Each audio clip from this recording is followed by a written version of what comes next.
যারা আমার চ্যানেলের সাথে যুক্ত রয়েছে তাদের জন্য এই ভিডিওটি, বিশেষত যারা হোমিওপ্যাথি নিয়ে চর্চা করছে তাদের কাছে জানানোর জন্য এবং জানার জন্য। আমি দীর্ঘদিন ভিডিও করতে পারছি না একটাই কারণে, যে আমার বন্ধুরা নিশ্চয়ই অনেক আওয়াজ চারিপাশ থেকে শুনতেই পাচ্ছ যে আওয়াজ আসছে। এই আওয়াজ দীর্ঘদিন ধরে আমার কাছে চলছে, তাই রুগী যখন আসে তখন আমি ভিডিও করতে পারি না। কিন্তু আজকে এই ভিডিওটি পেশেন্ট নিজে আমাকে বলল যে আমার ভিডিওটা একটু করবেন, কিন্তু আপনি ওষুধের নাম বলবেন না। আমি দেখতে চাই যে যারা হোমিওপ্যাথি নিয়ে চর্চা করছে তারা কি কি ওষুধ বলে এই লক্ষণের ভিত্তিতে। ঠিক এটা বলেছো তো? ঠিক। হ্যাঁ ঠিক স্যার। জোরে বলবে। হ্যাঁ স্যার, এটা বলি। কেন বললো এই কথাটা? কারণ ও নিজে ওষুধ খেয়েছে এবং তার জন্য রেজাল্ট হয়নি। আপনি এদিকে আসুন, আপনার গলার আওয়াজটাও নিয়ে একটু। যে ও বলছে যে আমার বাবাকেও দেখাবেন না, আমাকেও দেখাবেন না, কারণ ওরা যেহেতু ঠিক বলছে তো, ছেলে এটা বলেছে তো। হ্যাঁ হ্যাঁ হ্যাঁ। যে বলছে যে কি ওষুধ বলে সবাই এটা জানার, কারণ আমি তো একটা ওষুধ দেবই। এর জন্যই ভিডিওটি করা। কিসের জন্য এসছে আগে একটু শুনে নি। বলো তুমি কিসের জন্য আমার কাছে এসছো? স্যার, আমার একটা সাইনোসাইটিসের প্রবলেম থেকে মাথা ভার হয়ে থাকে, চোখ, কপাল সবসময় একটা অল টাইম ধরে থাকে, আর তার সঙ্গে একটা ঘোরা ঘোরা ভাব। কথা বললে বেশি মাথা ঘোরে। ওর যেটা হচ্ছে মাথা সবসময় ভার হয়ে থাকছে, তার সাথে হচ্ছে একটা ভার্টিগো রয়েছে, মাথা ঘুরছে, এবং কথা বলতে গেলে পরে এটা হয়। আর একটা উইকনেস ভাব রয়েছে, আর একটা নেজাল ব্লক থাকে, আর নাকটা ব্লক থাকে, গলাটা, এবং খাবার পরে কি হয়, গলা খাগড়ানো, গলাকে ঝাড়ি দিতে হয়, মনে হয় যেন কফ জমে আছে, কফ বার হয়। এগুলি ওর সমস্যা। এবং কতদিন ধরে? এটা 7-8 বছর ধরে। 7-8 বছর ধরে অনেক ডাক্তার দেখিয়েছে, কোথা থেকে কিছু হয়নি। তারপরে ও আমার কাছে এখানে ছুটে এসছে। এখানে আসার পরে আমি পুরো কেসটাকে রেকর্ড করলাম, অর্থাৎ পুরো কেসটাকে আমি লিখলাম। লেখার পরে আমি তো একটা ওষুধ এসছে, তো বন্ধুদের কাছ থেকে আমি জেনে নেবো যে এই সিমটমে কে কী ওষুধ দিতে চাও। প্রথমত হচ্ছে এর গায়ে একটা আঁচিল রয়েছে, ফ্যামিলি হিস্ট্রিতে ক্যান্সার রয়েছে, এর দাদুর হয়েছে, এর পাস্ট হিস্ট্রি সেরকম নেই। আর মাঝে মধ্যে একটা জিনিস পাওয়া যায় যে ইচিং অফ অ্যানাস, অর্থাৎ অ্যানাসে একটা ইচিং হয়। তার সাথে আচ্ছা এর বাবাও যে রয়েছে, আপনি কেউ বলছেন ওষুধের নাম বলতে না তো? হ্যাঁ, আমি বলতে বারণ করছি। কারণ এর বাবাও বলছে ওষুধের নাম বলতে না, কারণ তাহলে পরে রোগ সারবে না, কারণ ওর ওষুধের নাম জেনে গেলে। স্যার, অতীতে একটা ইরেকটাইল ডিসফাংশন। হ্যাঁ, ওটা নিয়ে চিন্তা নেই।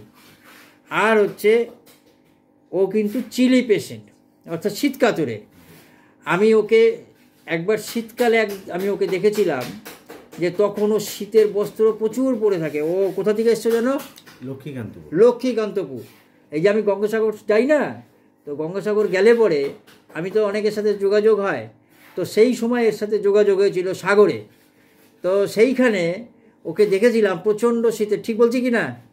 হ্যাঁ স্যার। হ্যাঁ হ্যাঁ স্যার। তো ওখানে আমি দেখলাম যে ও প্রচণ্ড শীতের বস্ত্র পরে রয়েছে।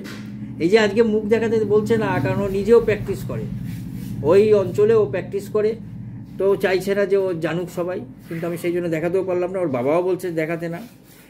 আর তার সাথে যেটা পাওয়া গেল যে টাং একটু ময়েস্ট রয়েছে, খিদে নর্মাল, দুধ একদম সহ্য করতে পারে না। ঠিক বলছি না? দুধ খেলে অসুবিধা হয়, দুধ খেলে প্রচণ্ড অসুবিধা হয়, দুধ সহ্য করতে পারে না। খিদে পেলে সহ্য করতে পারো? খিদে থাকা যায় না, খিদে পেলেও সহ্য করতে পারে না। খালি পেটে যেন সমস্যা বেশি, খালি পেটে খাবার চাই, খেতেই হবে। আর তার সাথে হচ্ছে মাংস খেতে ভালোবাসে, ঝাল প্রচণ্ড পরিমাণে ভালোবাসে। ঝাল ভালোবাসে তো? ঝালটা পছন্দ, টক ঝাল মিশ্রিত কোনো জিনিস ভালো লাগে। আর টকও প্রচণ্ড পরিমাণে ভালোবাসে। আর যেটা বললো যে খাবার দাবার ঠান্ডা পছন্দ না গরম পছন্দ? জুড়িয়ে গেলে পছন্দ। ঠান্ডা খাবার পছন্দ, ঠান্ডা পছন্দ। তুমি বলছিলে কি যেন, ফ্রিজের কি বলছিলে যেন?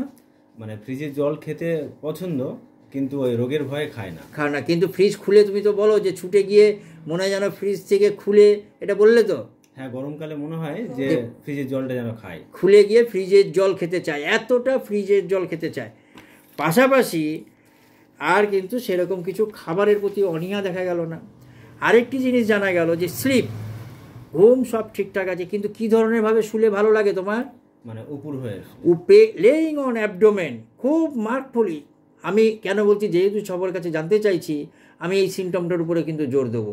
অর্থাৎ ও বলছে এই বয়স, আজকে ওর বয়স কত তোমার? 31 বছর বয়স। এই 31 বছর বয়সেও ও কিন্তু মাটিতে শুয়ে মানে পেট দিয়ে শুয়ে থাকতে চায়। আর ঘাম হচ্ছে কখন না, ও যখন শোবে তখনই ওর ঘাম দেখা দেয়। ঠিক বলছি এটা? হ্যাঁ স্যার, মাটিতে না, এটা বিছানায়। ওই বিছানায় মানে লেইং অন অ্যাবডোমেন মানে কি আমি বলছি যে মাটিতে আমি বলিনি, মানে যখন শোবে তখন পেটটাকে দিয়ে শোবে, হ্যাঁ, মানে উপর হয়ে শুতে চায়। আর যখন শুতে যাবে শোবার সময় ওর ঘাম, প্রচণ্ড ঘাম রয়েছে। আর একটা হচ্ছে লোকজন সবসময় পছন্দ করে, ও মনে করে যে একা থাকলেই ওর ভয়, একা থাকলেই মনে ওর কিছু একটা হয়ে যাবে, সব সময়ের জন্য অ্যাংজাইটি, সব সময়ের জন্য ভয় ভয় ভয় ভয়, ওকে ভয় দেখে নিল। ওর বাবাও তাই বলছে কি কোনো হ্যাঁ দাঁড়াও, সব সময়ের জন্য ভয় পায়। স্যার একটা জিনিস, কোনো জায়গায় গেলে হ্যাঁ সঙ্গে কারো বন্ধু বান্ধব নিয়ে একা যেতে ভয় পায়, প্রচণ্ড ভয়, প্রচণ্ড ভয়। আরেকটি জিনিস পেলাম, আমি হঠাৎ করে একটা রুগীর জন্য এরকম আওয়াজ করেছি, ও কিন্তু সঙ্গে সঙ্গে এই ধরনের আওয়াজে বলছে স্যার আমার কানে লাগছে। বলেছো এটা? কানে গেলে যেন মনে হয় ঘুরে যাওয়া, কানে গেলে যেন মাথা ধরে যাবে। আর হ্যাঁ মাথা ঘোরে। আর তার সাথে বলল যে কোনো সাউন্ডও সহ্য করতে পারে না, শাঁখের আওয়াজ এবং জোরে যদি বিদ্যুৎ চমকায় সেই আওয়াজ, মানে আওয়াজও কোনো কিছু সহ্য করতে পারে না। Loss of confidence. আর একটা রয়েছে অন্ধকারে প্রচণ্ড ভয়। আর মানুষের প্রতি সিম্প্যাথেটিক, হ্যাঁ সিম্প্যাথেটিক আছে। নোনতা খাবার খেতে একটু ভালোবাসে, একটু ভালোবাসে না। আর সূর্যের আলোতে ওর কষ্ট, গাড়ি ঘোড়ায় চললে কষ্ট, আর হচ্ছে স্টুল একটু আনস্যাটিসফাইড, ক্লিয়ার হয় না। আর যেটা হলো যে কেউ যদি ইউরিন পাস করে, মানে ওর যখন ইউরিন পায় তখন কী হয় বলো একটু ঘটনাটা? মানে পাশে কেউ থাকলে সহজে হতে চায় না, সহজে হতে চায় না। এটা আমার কাছে খুব স্ট্রং। এই যে বললাম না একজন ডাক্তার হলে পরে কত বড় সমস্যা হয়ে যায়, তো তখন তাকে কিন্তু আমাদের ওষুধ দিতে খুব সমস্যার মধ্যে হয়ে যায়।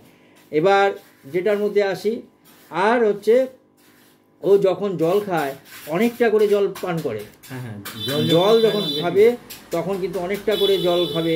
আর মাঝে মধ্যে ওর নাকের মধ্যে যে পলিপ আছে সেই পলিপ থেকে মাঝে মধ্যে কি বেরোয়, রসের মতন হালকা বেরিয়ে আসে।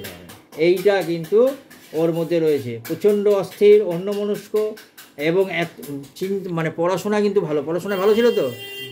কি বলেন আপনি? হ্যাঁ ভালো ছিল, পড়াশোনায় ভালো ছিল, প্রচণ্ড পড়াশোনায় তীক্ষ্ণ বুদ্ধি সম্পন্ন। তো বন্ধুদের উদ্দেশ্যে এইটাই বলা যে আজকে যে লক্ষণগুলিকে বললাম, বলো। প্রতি শীতকালে নাকে একটা দুষ্প্রভাব বার হতো, প্রতি শীতকাল আসলেই হবে, প্রতি শীতকাল আসলেই হবে, নাকে গালের কোণে, আর এক সময় তো দাড়িতেও হয়েছিল। তো এই যে লক্ষণগুলির ভিত্তিতে আমি আজকে কেসটা রেকর্ড করেছি, ওষুধ আজকে সিলেকশন করেছি। কিন্তু আমি তো আমার ওষুধ দেবো, যে বললাম বলা যাবে না। বাবাও আপনি চান না? আমি চাচ্ছি যে ওষুধটা আপনি বলবেন না। তো বন্ধুরা কে কী ওষুধ বলে সেটা, ও যেহেতু ডাক্তারি করছে ও বলছে আমি তো এত ওষুধ খেয়েছি, নিজে অনেক ওষুধ খেয়েছো তো? হ্যাঁ অনেক ওষুধ খেয়েছে। তো আজকে ও জানতেও চাইছে যে বন্ধুরা কি বলে আপনার কাছে, এই জন্য আসলাম। আমি ওকে দেখে দিলাম। তো বন্ধুদের কাছ থেকে জানিনি যে কি ওষুধ আসতে পারে এই লক্ষণের ভিত্তিতে। ধন্যবাদ তোমার পারমিশন নিয়ে, অর্থাৎ তুমি এই যে সাউন্ডটা দিলে এই পারমিশন নিয়ে ভিডিওটা করলাম। হ্যাঁ স্যার, ঠিক আছে? আপনি কি বলছেন? হ্যাঁ ঠিক আছে, ধন্যবাদ।